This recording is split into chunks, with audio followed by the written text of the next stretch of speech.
So apparently the chick that he's been with that Jackie walked into court demanding a jaw-dropping $300 million from her ex, confident she'd win big. She blamed Doug for emotional damage, cheating, and tried to grab half of everything, even his pre-marriage fortune. But everything flipped when Doug's lawyer dropped a legal bomb. A prenup Jackie had signed and proof she was hiding money and having an affair. The courtroom went silent, and her case started to fall apart fast. Did Jackie just destroy her own divorce by trying to play a game she couldn't win? had cheated on him with Chris Webber and had a baby that is now in her 20s. And she basically lied and had Doug Christie thinking that this Doug and Jackie were the kind of couple you'd see on the cover of luxury magazines, jet-setting from Monaco to Maldives, owning penthouses in every major city, and always smiling for the cameras at red carpet events. From the outside, their life looked like a dream. But behind those glossy photos, things were falling apart fast. The fairy tale cracked wide open when Jackie filed for divorce, and not just any divorce. She wanted a staggering $300 million. When the news broke, people couldn't believe it. That kind of number doesn't just make headlines, it sets the internet on fire. Jackie's demands weren't just bold, they were explosive.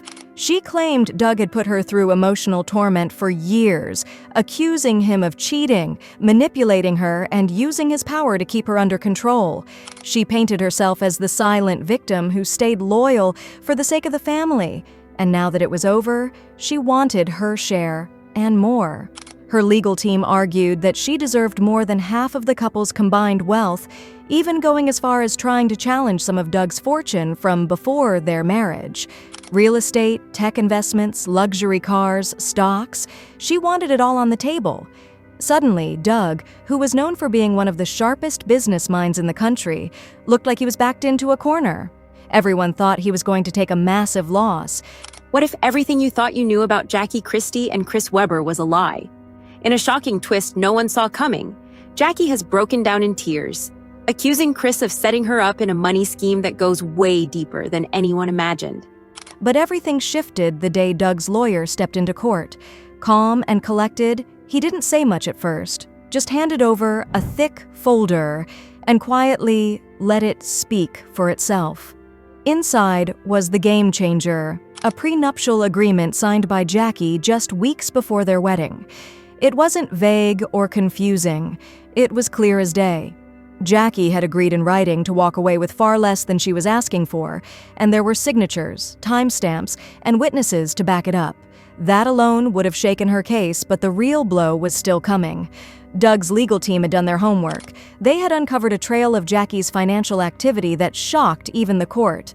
Offshore accounts that hadn't been disclosed, secret wire transfers made during the marriage, investments under fake names. It looked like Jackie had been preparing for this divorce long before she ever filed the paperwork. And the most damaging part?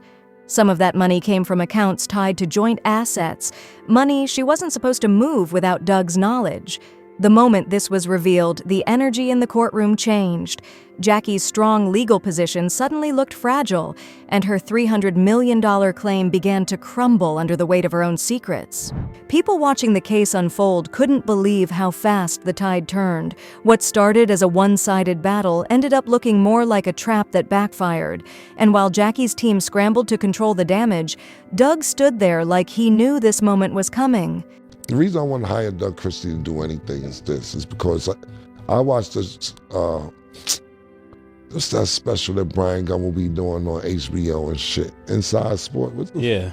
Is that the name of it? I can't. Real Sports.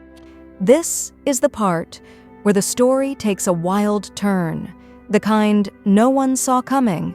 When Jackie first filed for divorce, she looked like the one holding all the cards.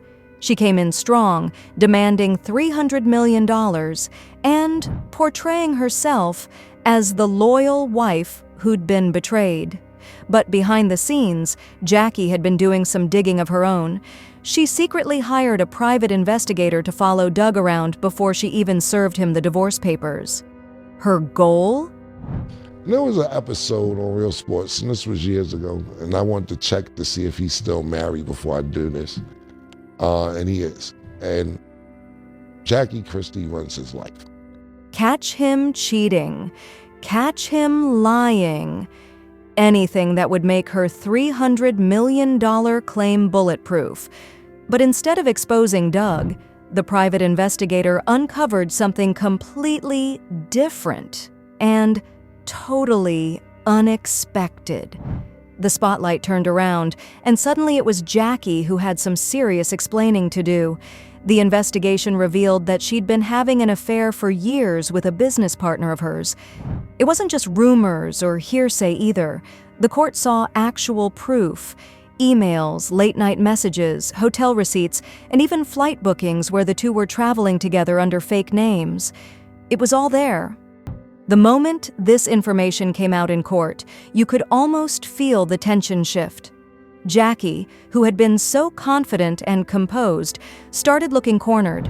Her legal team tried to push back, calling it irrelevant or a distraction, but Doug's lawyer wasn't having it. He pointed out that Jackie's entire divorce claim was built on the idea that she was the wronged party. She said she was emotionally distressed, that she'd been faithful and supportive, and that Doug was the one who broke the trust. To the point where he was playing with the Sacramento Kings. When he out on the bench, he wasn't allowed to look up because she said she didn't want him to catch the eye of a cheerleader or somebody in the crowd. And you see this on tape because they did a whole special on it, to where he sits down on the bench after he gets subbed out and have to do this till he gets subbed back in. But this new information told a completely different story, and it hit hard. When you added the affair to everything else, the ironclad prenup, the hidden offshore accounts, the financial movements she hadn't disclosed, Jackie's case started crumbling fast. Judges began questioning her credibility. What else had she been hiding? How could they believe her emotional claims when she'd been running a double life for years? Doug's lawyer seized the opportunity. He didn't just poke holes in her story, he tore it apart. He argued that this wasn't about fairness or emotional harm. He said this was divorce for profit, plain and simple, a calculated move to grab more than she was owed. Nincompoop. A nincompoop? No, you said it wrong, Jackie. And if any mother glass or any goddamn salt shaker, table, coconut mother anything come across this goddamn table and I go to jail, it's gonna be a problem. And the court agreed. Piece by piece, Jackie's $300 million claim was dismantled. Instead of walking away with a giant payday, she found herself stuck defending her own lies. The original demand was slashed dramatically.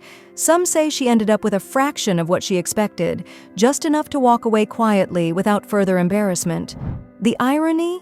If she hadn't pushed so hard, if she hadn't tried to play the victim while hiding her own betrayal, things might have gone very differently. But once the truth came out, there was no going back. The power couple's fairy tale ended, not with a bang of victory, but with the quiet sound of a case falling apart in the harsh light of truth. Jackie Christie thought she had the court on her side, but everything flipped in seconds. When Doug Christie took the stand and dropped the truth, the entire courtroom went silent. Her whole case got crushed. The judge said straight up, "This changes everything," and Jackie watched her entire plan fall apart. The divorce ruling, it's nothing like she expected. Not at all. The moment the courtroom drama spilled onto social media, people picked sides fast. Some stood by Jackie, saying she had the right to fight for what she believed she was owed. They called her a survivor, claiming that even if the affair was real, it didn't erase the emotional stress she might have felt during the marriage. There were threads and posts from people who said they'd been through similar things: bad marriages, messy divorces, betrayal. And they saw Jackie as someone finally taking control of her life, even if it backfired. But on the other side, the support for Doug was loud and strong. Once the affair, secret accounts, and the prenup were made public, people felt like Jackie's entire case had been built on lies. Doug, who had stayed mostly quiet throughout the drama, started being seen as the victim of a calculated setup. Comment sections were filled with reactions like, "She tried to play him and lost," and "This is what happens when you fake your way through a first round in marriage." Even some influencers and celebs jumped in, especially those who had gone through public divorces themselves. A few said Jackie gave women a bad name by trying to profit from the breakup, while others warned that public opinion could swing either way if she decided to fight back. TikTok and Instagram were flooded with clips breaking down courtroom footage, side-by-side timelines of Jackie's affair, and even memes comparing the divorce to movie plot twists. It was everywhere. People couldn't stop talking about it. Hashtags like #Team Doug and #Jackie Unfiltered were trending for days. It wasn't just gossip anymore. It became a full-blown social conversation about trust, money, and power in relationships. But even though Doug walked away with a legal win, this might not be the end of the story. Some sources close to Jackie's legal team say they're regrouping. I heard that too. Child, where's the check? Malaysia. I understand trying to deflect the conversation away from Byron, but messing with me? Oh, hell no. No, actually not a crackhead, a dope fiend crackhead. And a molly-popping nincompoop. A nincompoop? No, you said it wrong, Jackie. If any mother... There's talk of an appeal, or at the very least, a public comeback to clear her name. Her team still believes that there were emotional wounds that didn't get the attention they deserved in court. If she does decide to fight again, it could turn into another messy chapter. Doug's camp, on the other hand, is standing tall. With the prenup validated and Jackie's actions exposed, they're confident the case is closed. But there's also quiet buzz that Doug might be considering a lawsuit of his own for defamation or emotional damages. His lawyer hasn't confirmed anything yet, but after everything that's come out, it wouldn't be surprising if Doug wanted to hit back one last time, especially after how public the whole thing became. So, while the courtroom doors might have closed for now, this battle could still have one last round. And with both sides carrying secrets and bruises, the next move could be just as explosive as the first. So, what are your thoughts on this? Let us know in the comments below.